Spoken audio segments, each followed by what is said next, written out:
Tutoretza da ikaslekin egoteko momentu bat, une bat.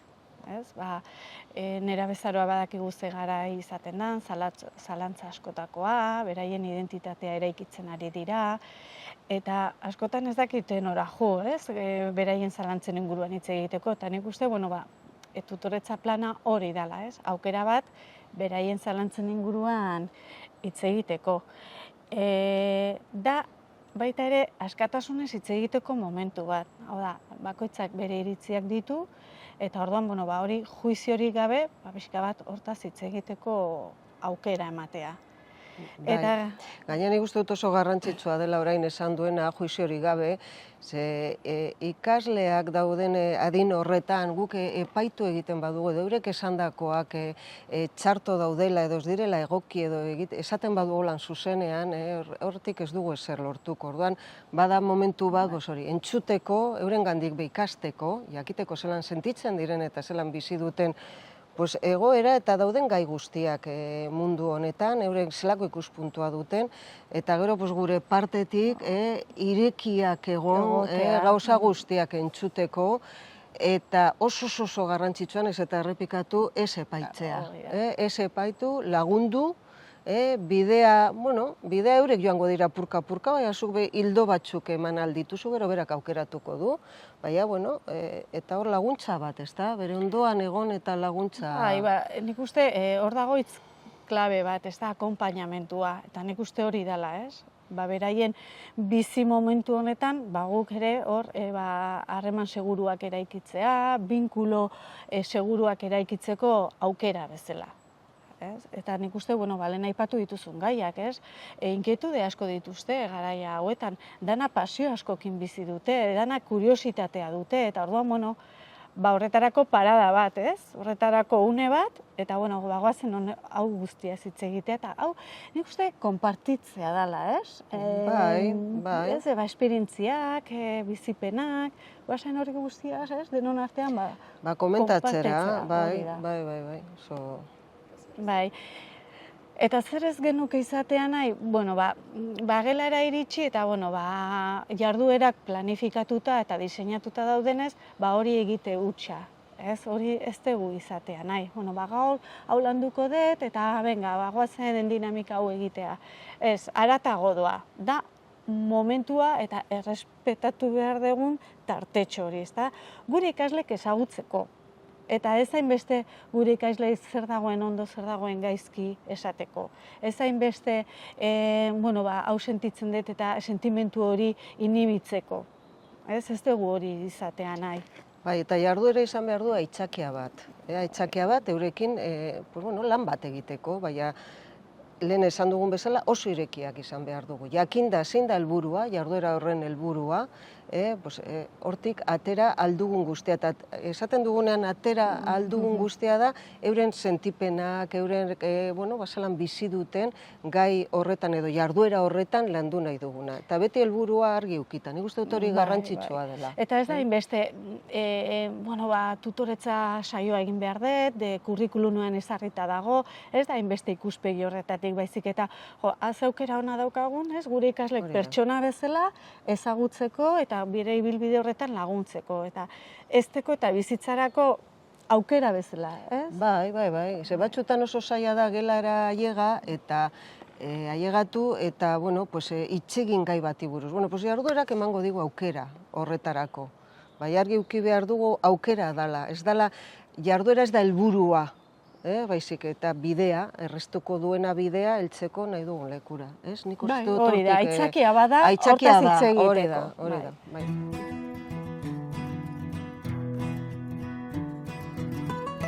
Guk ikusten dugu, ikaslei bizitzarako erramientak ematea, edo zein egoeren aurrean ez da, erantzuteko gai izatea. Hau da, pixka bat, prebentzio moduan, gaina gaur egun hainbeste entzuten da osasun mentala, harremanak, eta orduan, bide lagun izatea gure ikasleengan hortan laguntzeko, eta paradigma aldaketa da hori, bere barne sendotasun horretan ondo indartzeko, segurtasun handia lortzeko, ze gero horrek baldintzatuko ditu harremanak, baldintzatuko du ikaskuntza, ez? Eta orduan, pertsona osotasunean heltzeko edo hezteko bide bat. Bai, guztiz ados. Ez da beste ikasgaietan bezala matematika landu edo euskara landu, nez eta ikasgai horietan pertsona landu behar den, argi dago, ez da bakarrik 2 gehi 2 lau, horre gauza gehiago daude, baina hau izango da momentua aproposa horretarako, eta horretan aritzeko. Eta gero, beste gako bat da irakaslegoaren prestakuntza, ez? Nik uste askotan, tutoretza saioak bizi ditugu agian, ez da, ez dakit zerbait zaila bezala, ondo jakingo dut erantzuten, ez? Imprebisto horietan ni nola moldatuko naizen, orduan guk irakaslea hortan trebatuko dugu, ez? Alderdi emozional horretan, eta pixka bat, beldur horiek ez da, ez dakit lantzeko edo aurre egiteko prestakuntza bat izango da, ez? Orduan nik ja gelara ziur noa, zertan jardun behar dugu, ez? Betik ez dut erantzunik izango, baina, ez? Pixka bat, nik uste pertsonaien neurrian, ikaslei ere hori agerarazi behar diogu, ez? Bai, eta irakasleentzat oso garrantzitsua izango da prestakuntza. Hori ja ikusi dugu beste gai batzuk prestatu ditugunean irakasleekin, eta honetan batez ere den gaia delako, oso gai berezia da. Orduan oso garrantzitsua da segurtasunaz jotea, eta segurtasuna ez da ni dana dakit eta badaki zer, ez duzu ez da erantzun behar, askotan entzutearekin nahiko da. Eta agian gero pentsatuko duzu etxean eta hurrengo saioan erantzutuko duzu etxean bururatu zaizuna, bai, ez duzu zergatik, orduan lasaitasun hori eman behar zaie irakaslei. Bai, nik uste ikasleengan esaten dugun barne sendotasun hori, gu geuk irakasleok, ez? Landu behar dugula.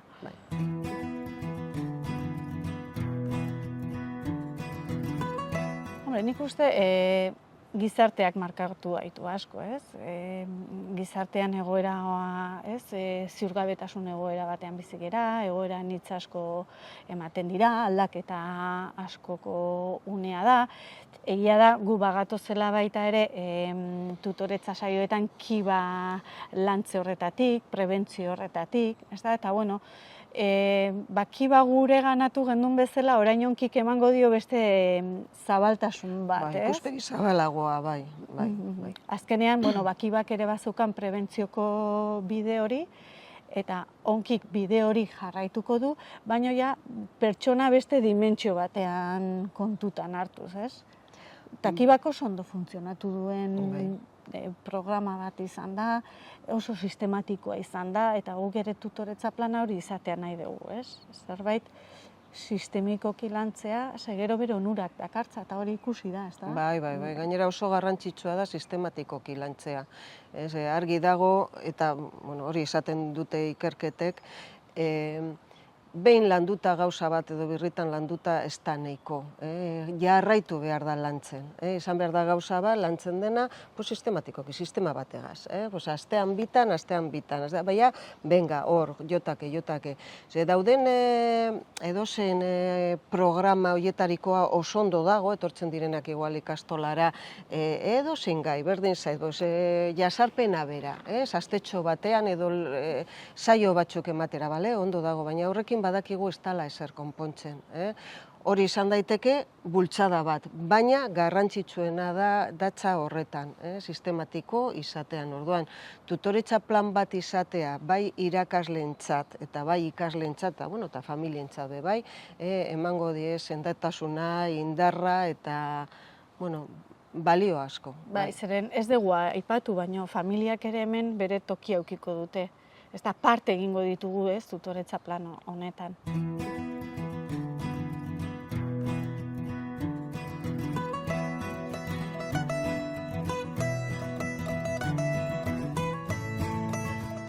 Bai, programa horretan ni egon nintzen sartuta hasieratik, eta horren ardura eraman nuen hasieratik, Eta egia esan da, asko ikasi dugu, baina ez bakarri jasarpenaren inguruan, jasarpenari buruz ikasi dugu zer den, zer ez den, zelan kudeatu behar den, eta gauza guzti horiek, gurasoekin batera, irakasle guztiak batera, eta ikasleekin beti ere, ez?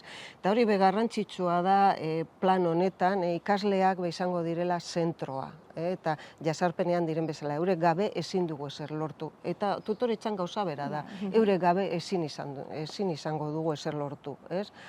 Orduan, Finlandian hasi ginenetik, jan ez gogoratzen 8-9 urte direla, ara joan da, eta han jaso genituen lehenengo ezagutzak eta lehenengo moduak lan egiteko, eta gero gaur egunera heldu garela, bai esan behar dut bide luzea egin dugula, eta batez ere hor nik oso garrantzitsua ikusi duena izan da guganatu egin dugula programa. Bihurtu dugu gurea. Horrek zer esan nahi du, ekarri dugula gure pentsatzeko erara, gure beharretara, gai batzuk luzatu behar izan ditugu, beste gai batzuk berriak sartu ditugu, eta beti ere gure ikuspuntutik. Balio du euren ikuspuntua, baina balio du oinarri moduan, gero egin behar duguna gu euskaldunak garen heinean, eta gure kultura, eta gure historioa, eta gure dana daukagun neurrian, egin behar dugu hori. Ez bakarrik euskaratu letra, baizik eta euskaratu be, barneko zentzua eta esentzia. Baita nik uste hori trasladatu dugula gure programa honetara, tutoretza programara. Egongo dira jasarpeneko jarduera propioak, baina horretarako hori ondo bideratzeko ere, aurretik gorputzaren lanketa, emozioaren lanketa, prebentzio lan horretan ere, gure tutoretza plan honek jaso egingo du. Gaina elkarlan handia egin dugu azkeneko urtean, berak lehen aipatu dituen jarduera berezi eta propioiek tutoretzan ere txertatu ditugu. Orduan, nik uste hitza hori dela gure ganatu egin dugula, programa bat eta... Eta programa hori tutoretza horren zatitxu bat da, askoz gehiago da, baina bai zatitxu bat, eta bai egia esan da kibatik ikasi dugu gauza asko, gero beste gaietan sartu ditugunak. Eta zuk lehen aipatu dezuna, gure tutoretza plana bakibak zeukan prebentzio zentzu hori dauka, baino jarraituko dugu ere jasarpen kasuak ere bideratzen. Bere oinarria zuk lehen aipatu dezun, autore batean dago. Bai, Pikas metodoa deitutakoa, hori da esku hartzea egiten denean, badago prebentzio bat, baina behin gertatuta zer egin behar dugun, egin horretan, esku hartzea egiteko modu bat da, eta aspaldiko modu bat da, baina guk hartu, Finlandian bekibakoek oso antzekoa proposatzen zuten, orduan guk egin duguna izan da, gurera ekarri azkenean. Eta gure gurasoak bezelan tratatu hor parte garrantzitsu bat direlako, hori jorratu dugu, guraso guztiak ez dute berdin erantzuten leku guztietan, orduan, esan duguna, gurera ekarri dugu.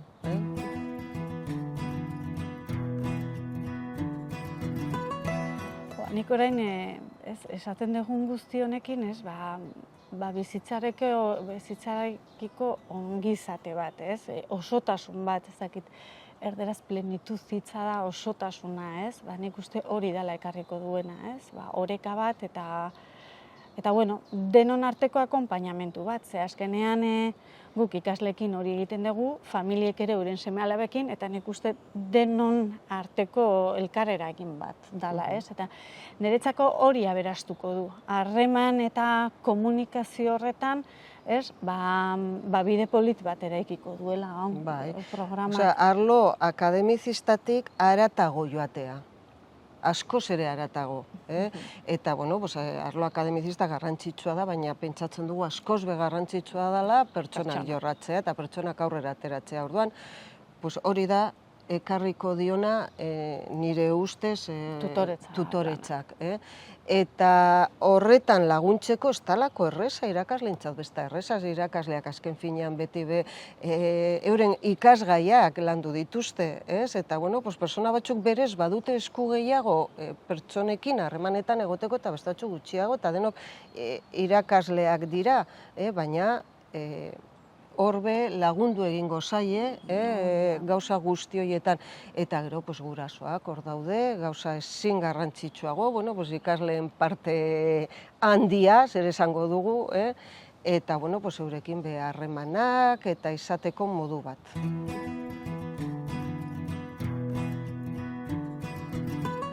Nik uste komunitate osoari aberastasuna ekarriko diola, ez? Nik uste harremanetan ere, ez?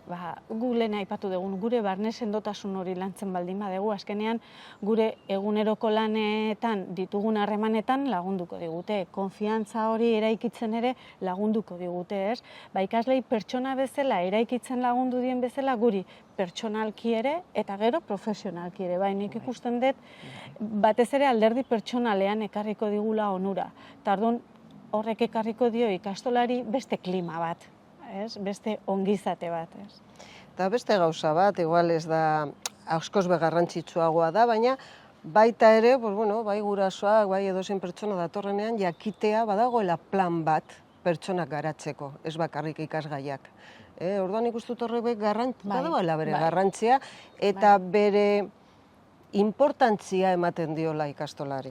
Eta bereizgarri bat. Plus bat, hori da, bereizgarri bat, plus bat.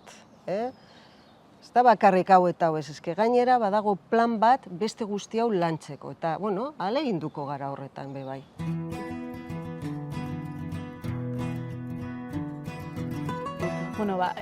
Lehenengo diseinatuta dago asteroko 2 ordutako saioa izateko.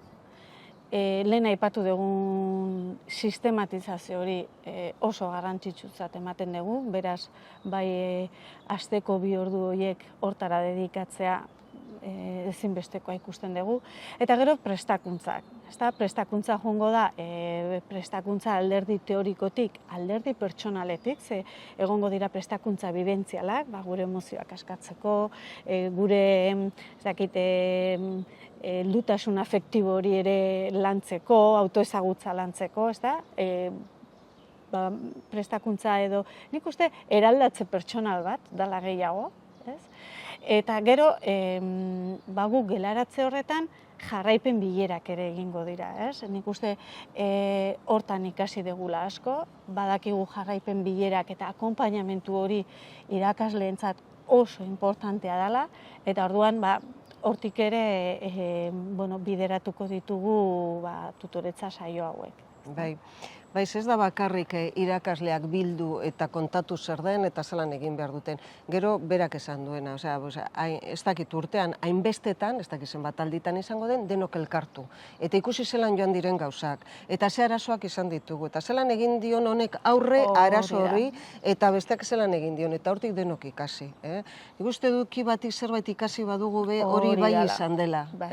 Ikustea ze onura ekarri duen egotea irakasle guztiak bilduta urteetan, eta kontatzen bakoitza bere gauza honak eta ze arazoak izan dituen, eta denon artean guzti hori atera, eta entzun bateri, eta entzun besteari, eta hortik atera zuk egin beharrekoa. Eta gero programaren zehaztasunetara joz, hor daukagun oinarria pertsona eredua da, ezta? Pertsona ereduaren 5 bereizgarri horiek eta 18 ezaugarri horiek barne hartzen du programa honek. Orduan ziurtatuta dago, ereduko adierazle guztiak nolabait lantzen ditugula, ezta? Eta lantzen ditugu gainera ez da barnekotasuna eraldatzaile izatea, nik uste denak landu dezakegula momentu desberdinetan, ezta? Eta holistiko ikuspegi hori aipatzen dugunean hori da, plan honetan dena landuko dugula, bakoitzak momentu desberdinean gaude, markatuko digu zer landuko dugun, eta hori da, plan oso bat. Bai, osoa.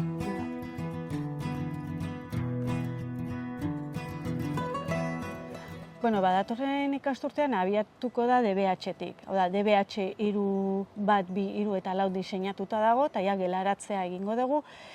Eta gero, hurrengo ikasturtera begira bai LH, sortuko dugula eta diseinatuko dugula.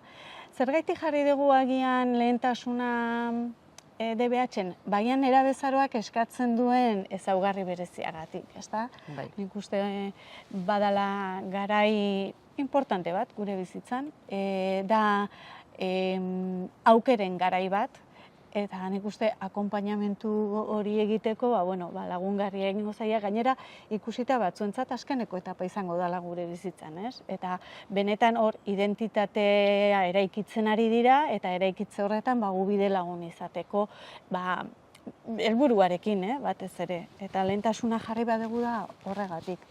Bai, gauza da, planarekin hasi ginenean esango dugu, pentsatu behar zen, nondik hasi, ez? Klaro, maila guztiak batera gauzatzea oso lan erraldoia da, erraldoia izan da DBH-koa, urteetako lana izan da, orduan, berak esan duen bezala, DBH-tik, zergatik, aldaketa, pentsamendu aldetik eta hor daude eta gorputza eta dena aldaketa handiena gure ikasleengan, eta pentsatu genuen hori izan zitekela momentu bat beharrezkoa zelalako gaiak, momentu guztietan dela, baina hortik hastea adinagaitik, duten adinagaitik gure nerabeak.